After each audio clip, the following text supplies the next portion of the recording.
Ryan Reynolds here from Mint Mobile. With the price of just about everything going up during inflation, we thought we'd bring our prices down. So to help us, we brought in a reverse auctioneer, which is apparently a thing. Mint Mobile Unlimited Premium Wireless. How to get 30, 30, bit to get 30, bit to get 20, 20, 20, bit to get 20, 20, bit to get 15, 15, 15, 15, just $15 a month? Sold! Give it a try at mintmobile.com/switch. $45 upfront payment equivalent to $15 per month. New customers on first 3-month plan only. Taxes and fees extra. Speed slower above 40 gigabytes. See detail. This episode is brought to you by La Quinta by Wyndham. Your work can take you all over the place, like Texas. You've never been, but it's going to be great because you're staying at La Quinta by Wyndham. Their free Bright Side breakfast will give you energy for the day ahead. And after, you can unwind using their free high-speed Wi-Fi. Tonight, La Quinta. Tomorrow, you shine. Book your stay today at lq.com. This is Optimal Finance Daily.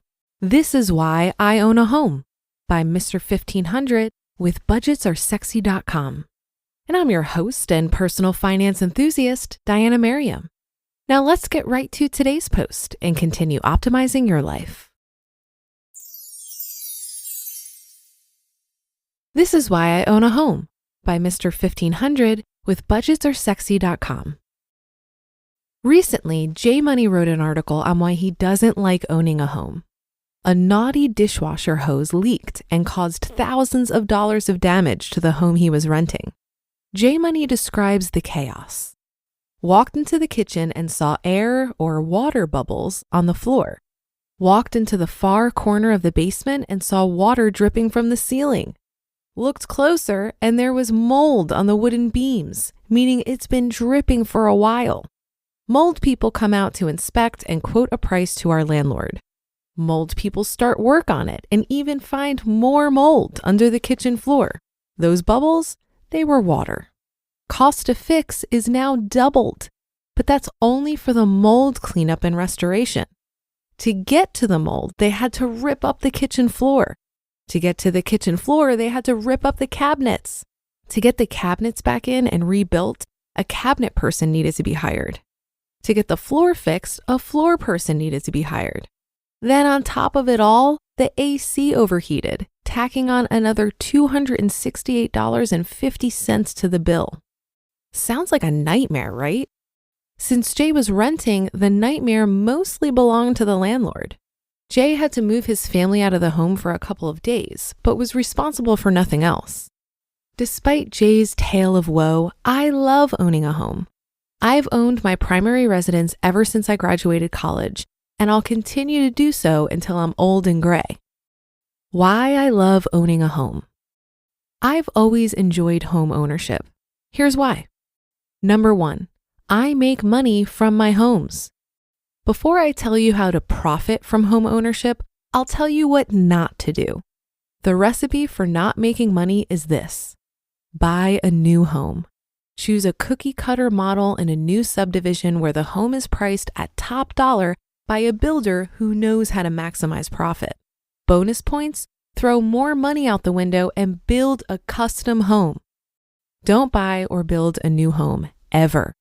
I have 2 strategies that I use to make money from my primary home. 1, love the ugly duck. I buy homes in need of love and fix them up, earning instant sweat equity.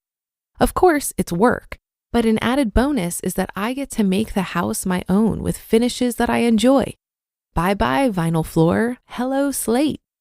And 2, flirtation with gentrification.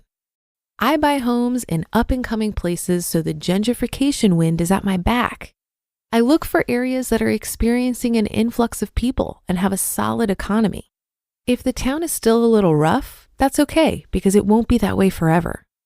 My current home is the most extreme example of these strategies. In 2013, I bought an ugly foreclosure for about $175,000.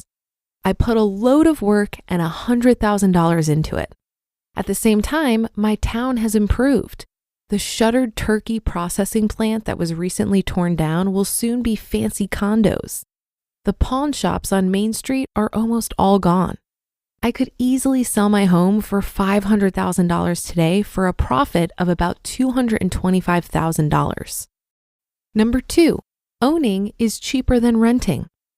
My mortgage, 15 years at 3.25%, property insurance, and taxes set me back $1,264 a month on my 4-bedroom, 3-bathroom home. Meanwhile, half of a duplex on my street, which is 2 bedrooms and 1 bathroom, rents out at $1,400 a month.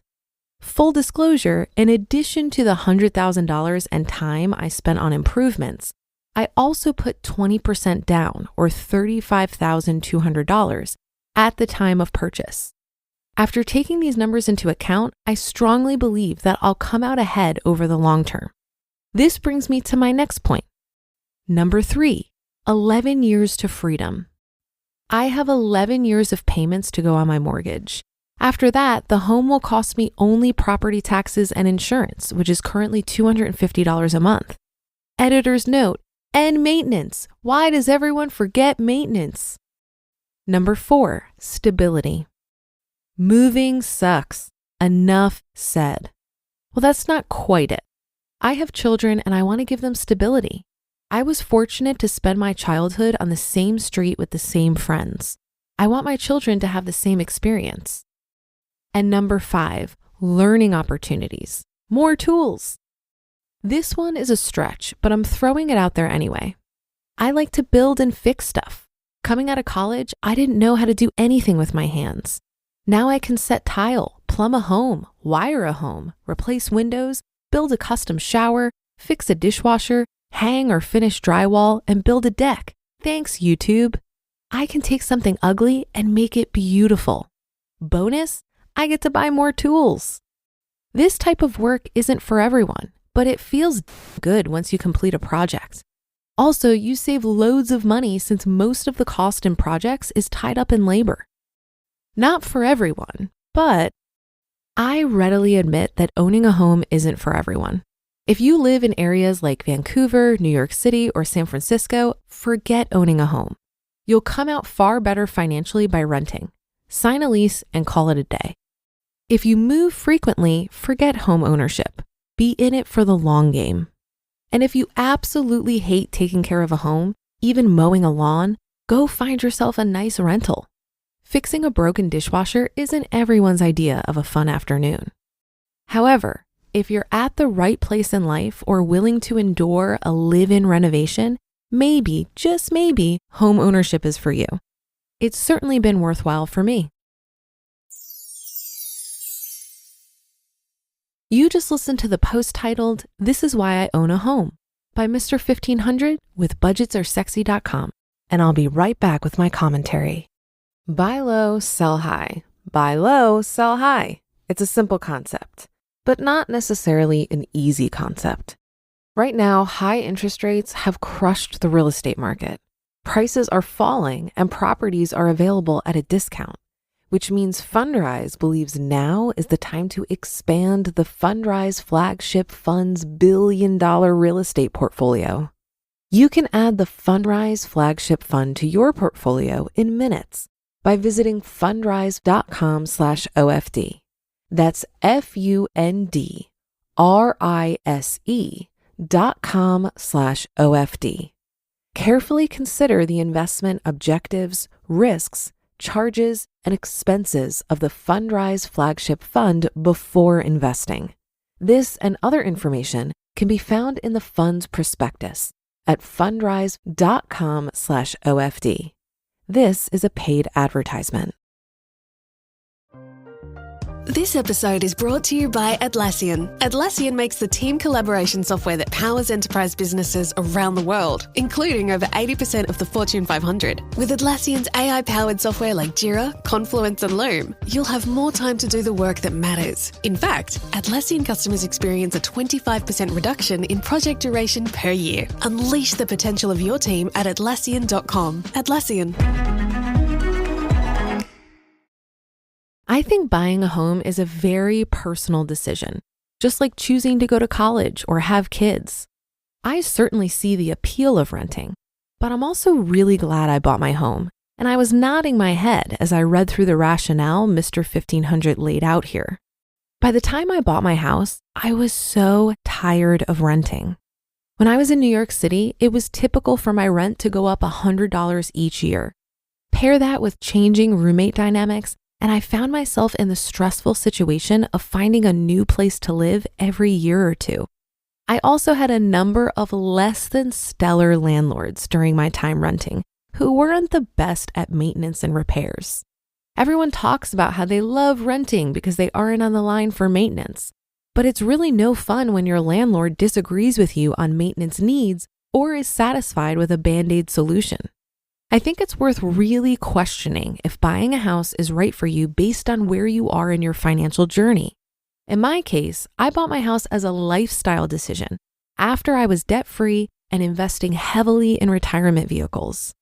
And while I don't look at my primary residence as an investment, I was house hacking for about 2 years with a roommate who covered 90% of my mortgage. And I do plan to rent this house out in the future. Home ownership has high carrying costs. And if you need to access the money you have locked up in equity in your home, you either need to sell the house or take out a home equity loan, which creates more risk. I recognize the risks of home ownership, and so really only considered it after getting other financial goals out of the way, like getting out of consumer debt, fully funding retirement vehicles, and building up a solid emergency fund. And that's a wrap for the Monday show. Have a great rest of your day, and I'll be back tomorrow, where your optimal life awaits.